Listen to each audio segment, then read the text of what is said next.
So there's this Simpsons episode.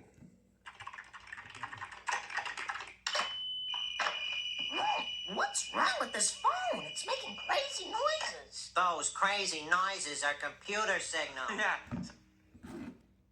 So those crazy noises, I guess they're supposed to be reminiscent of my childhood, which is, I was born in 1971, and so when we got on computers in the 80s, I think 82 was the year that we got our first personal computer, you would hear, interesting chirps.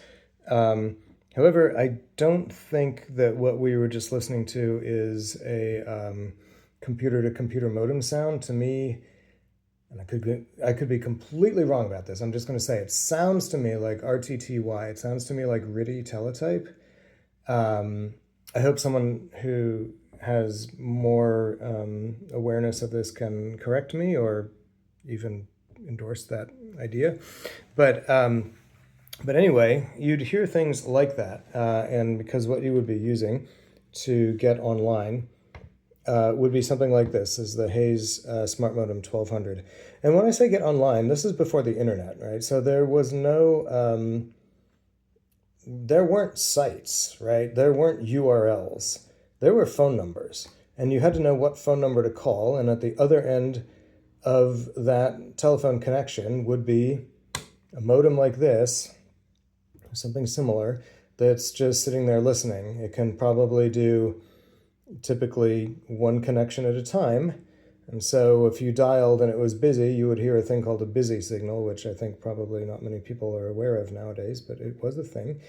And this would plug into your computer with the RS-232 port on the back. Telco goes to your telephone. Again, Google that if you haven't seen a landline. 13.5 volts, interesting.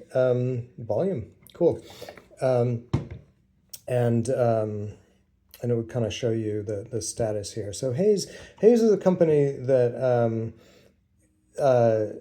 was kind of one of the first to arrive on the scene for computer-to-computer communication. And as such, they got to establish some standards that have survived many years later. I can give you an example.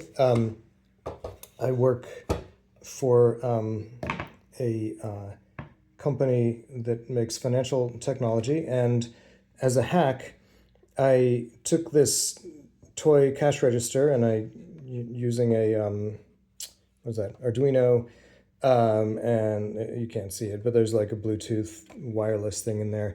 I turned this into a controller for a terminal. A modern, like literally made today, cash register terminal. And the beauty of it was that I got to use the Hayes protocol, 40 years old Hayes protocol, still working, which was kind of fun. So what did you, I just want to say, like, to get online, what did that actually mean? So we had, since there was no internet, we had bulletin board systems, for one thing. So you would establish your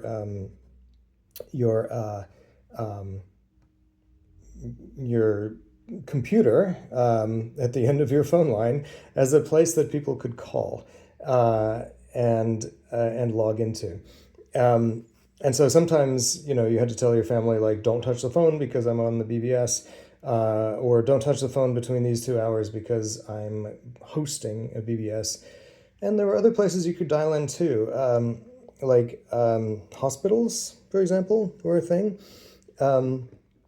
They, in the days before security was even a concept, you could dial into a hospital and just being clever about guessing passwords and so on. Pretty soon you could find yourself looking at patient records.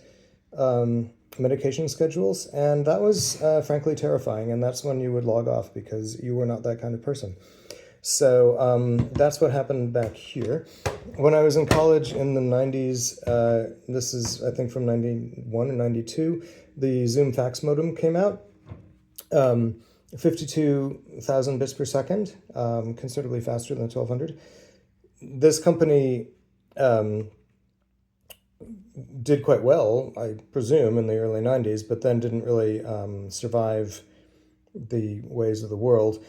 However, when the pandemic came along, people who didn't know what they were doing thought that Zoom, that is to say, the company that we all know from video teleconferencing software, people thought that this was that company, and so they invested in it. And so what had been a penny stock soared because I guess there were enough people who couldn't read.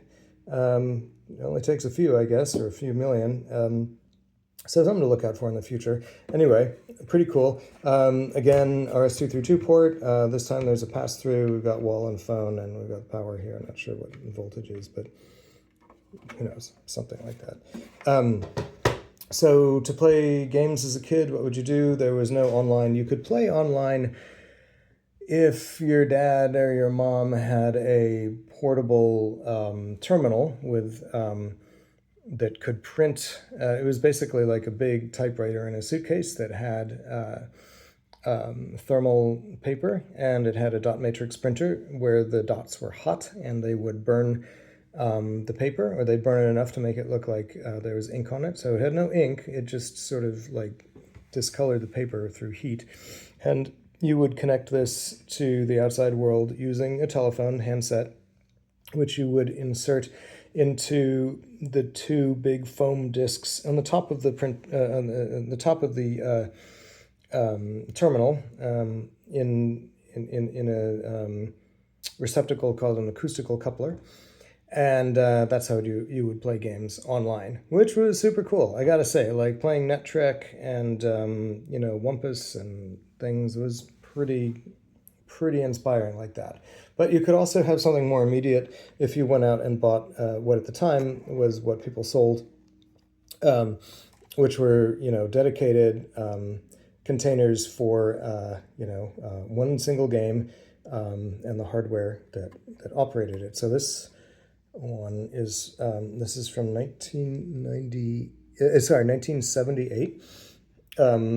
Also cool that the instructions were always printed on the back. If it doesn't work, put a fresh battery in, thank you. This thing, I don't know if you can hear it, you probably can't, but you can hear the machine thinking. And I'm gonna kick off here. Oh yeah. All right, let's get back. There's some guys. Oh no. Oh, they're gonna sack me. Okay, got sacked. These flickery things and this, I do not think are LEDs. I think they're fluorescent, but I'm not entirely sure. However, I do know that in this other device, they are vacuum fluorescent display lights. And you'll see, when I turn this on, you'll see these special shaped guys appear. They're not LEDs, it's not an OLED, it's not any kind of like rasterized,